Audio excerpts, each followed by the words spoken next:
Hello and welcome to Parkway education. आज हम class 10th की कविता ओzymandias के बारे में पढ़ेंगे। ये इस सीरीज़ का पार्ट 2 है। हमने इसके पहले भी एक पार्ट बनाया है जिसमें हमने लाइन बाय लाइन पोएम का एक्सप्लेनेशन किया है। अब इस पार्ट में हम उसी पोएम की लिटरेरी डिवाइसेस देख लेंगे।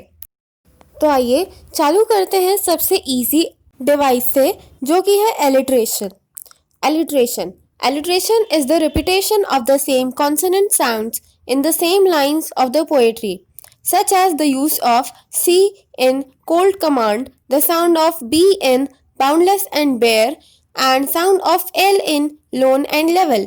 इसका मतलब क्या हुआ? जब भी हम alliteration लगाते हैं तो alliteration में क्या होता है? एक ही consonant sound का repetition होता है। consonant sound क्या होता है? इंग्लिश में there are 6 vowels and the remaining 21 are consonants. तो जो कॉन्सोनेंट्स होते हैं अगर वो रिपीट होते हैं तो ऑब्वियसली उनका प्रोनाउंसिएशन भी हम एक जैसे ही करेंगे, तो उनका साउंड भी रिपीट होता है। तो जैसे कि इस पोएम में कोल्ड कमांड लिखा है, तो कोल्ड कमांड में जो सी का साउंड है वो रिपीट हो रहा है। सिमिलरली बाउंडलेस एंड बेयर, यहाँ पे भी एलिट्रेशन लग रहा है। फिर आता है लोन एंड लेवल में एलिट्रेशन, जो कि है एल साउंड के कारण। ओके, तो अब सेकेंड डिवाइस की ओर बढ़ते हैं। सेकेंड डिवाइस की हम जो बात करेंगे वो है इमेजरी। अब यहाँ पे जो पैराग्राफ लिखा है मैं उसे पढ़ देती हूँ। Imagery is used to make the reader feel things through 5 senses. The poet has used images involving a sense of sights such as two vast and trunkless legs, shattered face, wrinkled lip, and desert. These images help readers to visualize the status of the broken statue. अब इसका मतलब क्या हुआ? इसका मतलब हुआ कि imagery वो डिवाइस है जहाँ पे पोएट हमें ये विजुअलाइज कराने की कोशिश करता है कि वहाँ पे जो सीन था वो कैसा था। तो यहाँ पे जैसे कि पोएट ने बताया है, उन्होंने इनकी पोएम में डिस्क्राइब करा है कि 2 बड़े बड़े वास्ट ट्रंकलेस लेग्स रखे हुए थे, फिर एक शैटर्ड फेस था, टूटा फूटा चेहरा जो कि गिरा हुआ था, और उस फेस पे जो एक्सप्रेशंस थे उसके बारे में भी बताया है। उन्होंने आसपास के जो डेजर्ट है उसको भी हमें इमेजिन कराने की कोशिश करी है, इसीलिए हम इसे बोलेंगे इमेजरी। अब दूसरी डिवाइस आती है पर्सोनिफिकेशन। तो मैं यहाँ पे ऐसे ही ब्रीफ में बता देती हूँ कि पर्सोनिफिकेशन क्या होता है पहले, उसके बाद में हम पैराग्राफ की ओर देखते हैं। तो पर्सोनिफिकेशन वो डिवाइस होती है जब भी हम किसी चीज को जो नॉन लिविंग है उसको हम एक पर्सन के जैसे ट्रीट करते हैं, या उसको भी हम एक इंसान के जैसे, एक लिविंग बीइंग के जैसे ट्रीट करते हैं, तब हम उसको बोलते हैं कि हमने उस चीज को पर्सोनिफाई कर दिया, और ये जो डिवाइस होती है उसको हम पर्सोनिफिकेशन बोलते हैं। तो अब हम देखते हैं कि पैराग्राफ में क्या लिखा है। Shelley has used personification, that means to use human emotion, for intimate objects. He has used personification twice in the poem. The 5th line, and the wrinkled lip and sneer of cold command, refers to the broken head of the statue.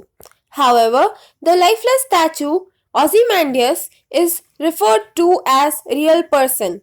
The second example is in 6th line of the poem, where tell that its sculpture well those passion red, shows as if the statue is commanding the sculpture how to crave or express his emotions. अब इसका मतलब क्या हुआ? इसका मतलब हुआ Shelley has used personification, that means to use human emotions for intimate objects. मतलब Shelley ने जो personification यूज करा है वो उन्होंने ह्यूमन इमोशंस को इंटीमेट ऑब्जेक्ट्स में डालने के लिए करा है। मतलब इंटीमेट ऑब्जेक्ट मतलब नॉन लिविंग ऑब्जेक्ट, तो इसीलिए उन्होंने जो ह्यूमन इमोशन है वो एक इंटीमेट ऑब्जेक्ट जो स्टैचू है उसमें डाल दिया है। He has used personification twice in the poem. मतलब उन्होंने 2 बार पर्सोनिफिकेशन का यूज करा है। The 5th line, and wrinkled lip and sneer of cold command, refers to the broken head of the statue. मतलब ये जो उन्होंने बोला है wrinkled lip and sneer cold of command, तो ये उन्होंने एक स्टैचू के लिए बोला है जो कि नॉन लिविंग है। However, the lifeless statue Ozymandias is referred to as real person. मतलब जो Ozymandias है, स्टैचू Ozymandias का जो स्टैचू है, तो उसको हमने एक रियल पर्सन की जैसे ट्रीट किया है। The second example is in the 6th line of the poem where tell that its sculpture well those passion read shows that the statue is commanding the sculpture how to crave or express his emotions। इसका मतलब हुआ कि जहाँ पे 6th line में ये line है tell that his sculpture well those passion read, तो यहाँ पे भी ऐसा लग रहा है कि स्टैचू जो है वो स्कल्पचर को बता रहा है कि हाउ टू क्रेव और एक्सप्रेस हिज इमोशंस, मतलब वो बता रहा है कि मुझे कैसे एक्सप्रेस करो या मतलब मेरे जो एक्सप्रेशंस है वो कैसे बनाओ। तो वो उसमें एक पर्सोनिफिकेशन का इम्पैक्ट पड़ा है। तो ये डिवाइस थी पर्सोनिफिकेशन। अब आता है metaphor. There is one extended metaphor used in the poem. The statue of Ozymandias metaphorically represents power, legacy, and command. It clarifies meaning of the objects and makes it clear that once a king was mighty and all-powerful.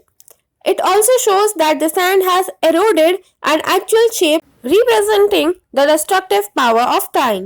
अब इसका मतलब हुआ कि यहाँ पे जो poem में metaphor use हुआ है वो ये है कि जो ओzymandias का स्टैचू है वो रिप्रेजेंटेशन है पावर का, लीगेसी का और एक कमांड का, और वो क्लियरली डिपिक्ट करता है कि किंग एक बार बहुत ही ज्यादा पावरफुल था और बहुत ही माइटी था। माइटी मतलब बहुत बड़ा।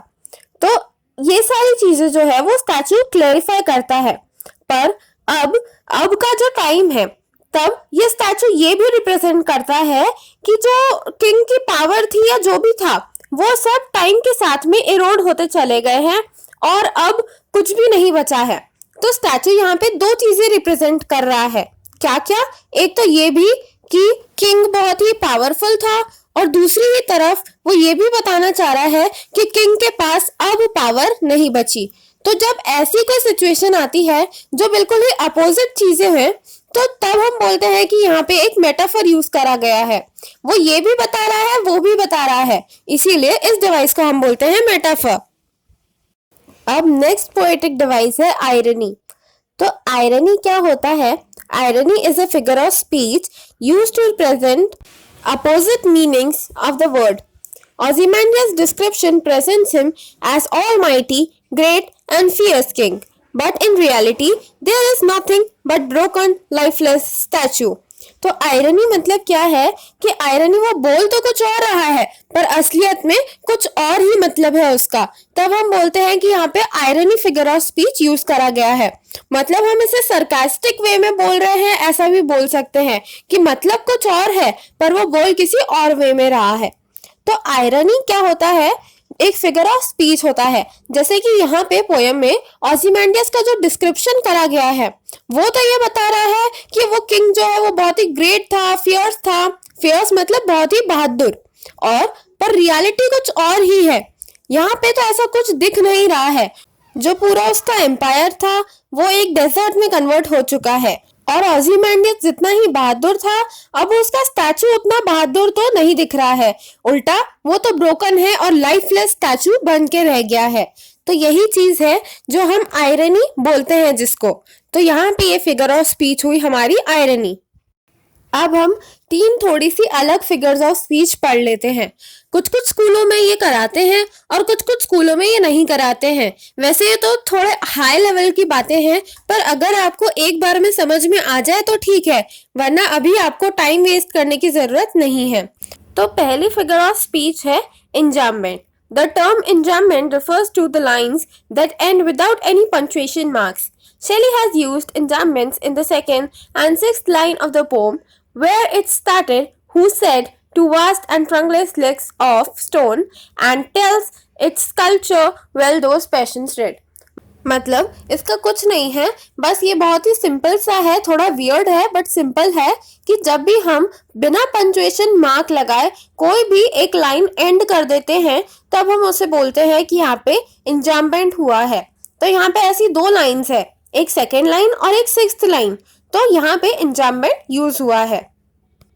अब दूसरी फिगर ऑफ स्पीच है assonance. Assonance is the repetition of vowel sounds in the same line, such as the sounds of A in stand and send, the sound of E in well and read, तो यहाँ पे जैसे हमने देखा था, जो alliteration होता है वो कॉन्सोनेंट साउंड के रिपीट होने पे होता है, और जो एजोनेंस होता है वो एक वोवेल साउंड के रिपीट होने पे होता है।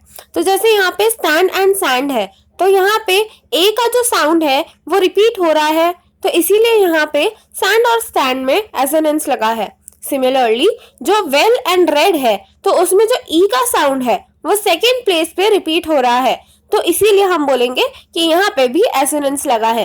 कोई बात नहीं है, सिंपल सी बात है, जब भी कोई वोवेल साउंड रिपीट होता है तब हम उसे एसोनेंस बोलते हैं। आई होप आपको ये क्लियर हो गया होगा।